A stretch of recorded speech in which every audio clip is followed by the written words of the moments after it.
Restaurant சேலஞ்சில் இன்றைக்கி நம்ம டே 30ல் இருக்கோம். அண்ட் நேற்று வீடியோவில் சொன்ன அந்த important and best method to sell a product to a customer என்ன அப்படின்றத நான் உங்களுக்கு இந்த வீடியோவில் சொல்கிறேன். ஸோ இது ரெஸ்டாரண்ட் ப்ராடக்ட்ஸ் மட்டும் கிடையாது. நீங்கள் எந்த ப்ராடக்டாக இருக்கட்டும், எந்த சர்வீஸாக இருக்கட்டும், ஒரு கஸ்டமர் கிட்ட நம்ம எப்படி அதை கொண்டுட்டு போய் சேல் பண்ணலாம் அப்படின்றத இந்த வீடியோவில் நான் உங்களுக்கு ஷார்ட்டாக சொல்கிறேன். கண்டிப்பாக உங்களோட ப்ராடக்ட் ஆர் சர்வீஸை சேல் பண்ணுறதுக்கு இன்ஸ்டாகிராமில் ஒரு அக்கௌண்ட் க்ரியேட் பண்ணிக்கோங்க.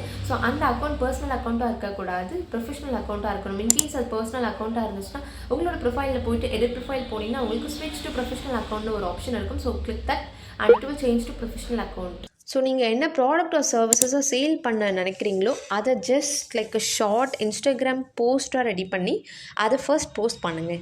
திஸ் போஸ்ட் பார்த்தீங்கன்னா பூஸ்ட் போஸ்ட்னு இருக்குல்ல, so click that. So click on continue.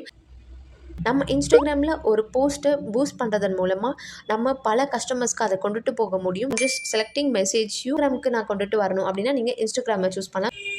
So create your own option click பண்ணுங்கள்.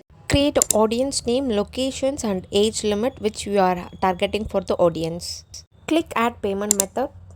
Click business info and கேட்டிருக்க டீட்டெயில்ஸும் என்டர் பண்ணுங்கள். Click next. Starting you can go for 84 rupees daily budget and ஒரு நாளைக்கு create பண்ணி ad run பண்ணி பாருங்கள்.